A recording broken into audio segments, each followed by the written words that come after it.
Hello, students. Welcome back to your economics class. I am Mrs. Jenny Shah, and today we will go through the chapter Money and Credit for the last time. We go through it once again. Money. Money is anything which has common acceptability as a means of exchange. It has a measure and it also has a store of value. So if you store it, it will always have its value. Barter system. Barter system is a system of trade that does not involve currency. So before money, we used to have barter system. But the barter system was a system in which one good of value is traded with another good of equal value. This equality is generally decided by the seller and the buyer. But there were some limitations of the barter system. One was the lack of double coincidence of wants. The possibility of finding two people who want the same thing in exchange of the things that they have for each other. Lack of store of value. You could not store items thinking in the future it would have the same value. Lack of standard of a deferred payment. There was no common method of payment and lack of a common unit of value. So money came in. Today, we have modern forms of money. One of it is deposits with bank. The other form, in another form, one is of course the money that we have in the hand, the hard cash.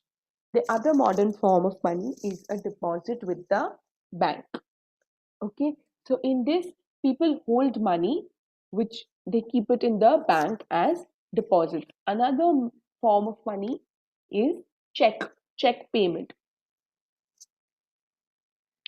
Modern forms of money. They had to do this is the modern currency. Plastic money has also come in.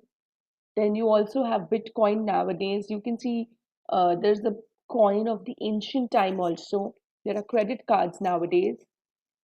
Reserve Bank of India. In India, Reserve Bank of India issues currency notes on the behalf of the central government.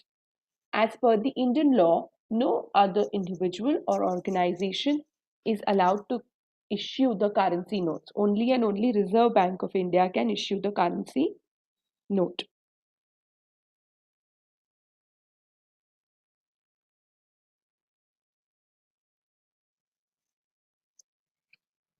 Loan activities of the bank. So people make deposits to the bank, then people take loans from the bank. When people take loans from the bank, people pay interest on those loans. And when people make deposits to the bank pays interest to those people. Okay?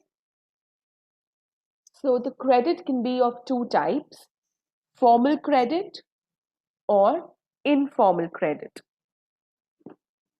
Now let's look at the formal credit system. The formal loans. Which are the types? Who are the people who give us those loans? Banks and cooperatives.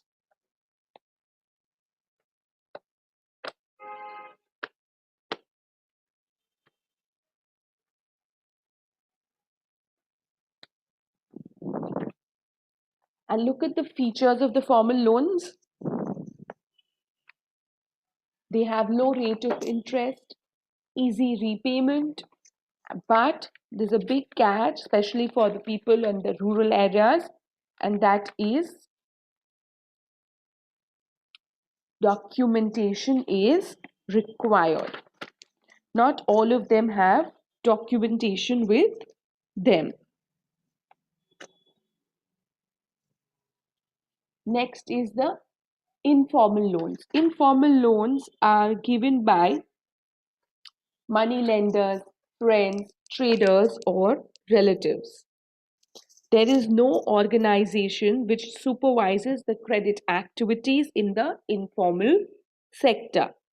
So these people, they can lend money at whichever interest rate they choose. There is no one to stop them from even using unfair means to recover their own money back. And the cost to the borrower of the informal loan is much, much higher compared to the formal sector. And there is no record of the transactions kept, and so the poor are harassed. But one of the major features is no documentation is required, and that is the reason everyone prefers this type of loan. Credit.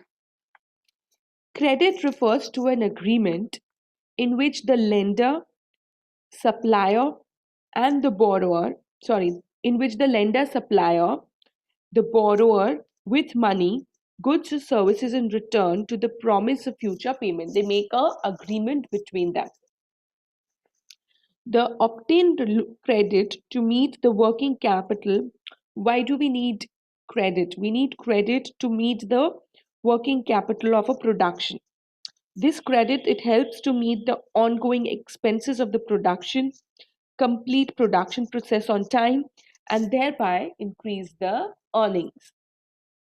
Credit plays a very vital and positive role in the situation, especially in the production process.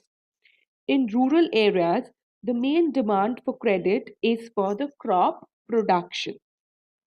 Farmers usually take crop loans at the beginning of the season and they repay the loan after the harvest. Repayment of the loan is crucially dependent on the income from farming. Credit in this case pushes the borrower into a situation for which recovery is very painful. So, whether credit will be useful or not depends on the risk in the situation and if there is any support in case of a loss. Collateral. What do you mean by collateral? Something that is pledged as a security for the repayment of the loan, and it can be fortified in the event of a failure of payment of the loan. So, collateral is an asset that the borrower owns, like land, building, vehicle, livestock, deposits with banks, etc. And this is used as a guarantee to the lender until the loan is repaid. Another term of credit is documentation. There is special documentation required. Then there is a tenure. All the loans that we take from the bank, they are for a fixed tenure of time. There is a mode of repayment and there is a rate of interest that we must pay to the bank. Self-help groups. Now, these self-help groups, they are also known as support groups. Basically, they are groups of people who provide mutual support to each other. A voluntary association, preferably from the same socio-economic background, promotes small savings amongst its members. So, how does it function? It is a 15 to 20 member group. They are mostly the neighbors who meet and they save regularly. They save rupees 25 to 100 daily, and this varies from person to person. When every person, the 15 to 20 members, saving regularly and they have a good amount made, then they can provide loans to the members of their group and they do not ask for any collateral. But not repayment is seriously followed up by the other members. Looking at the objectives, it is to inculcate the savings and banking habit among the members. It is to gain economic prosperity through loan or credit system and to create a group feeling amongst the women. It's also to make the women empowerment.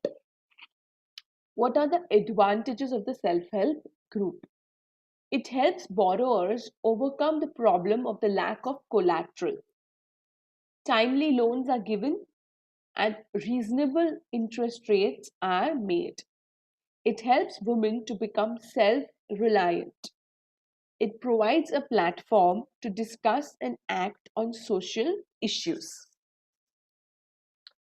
So with this, children, I am ending this quick revision. Please go through the chapter again and again. Make your markings. There are any questions y'all are not able to find the answer of, y'all have any doubt, y'all can get in touch with me. I'm right here to help you out. With this, I end this class. Stay home, stay safe, take care, keep learning. Thank you.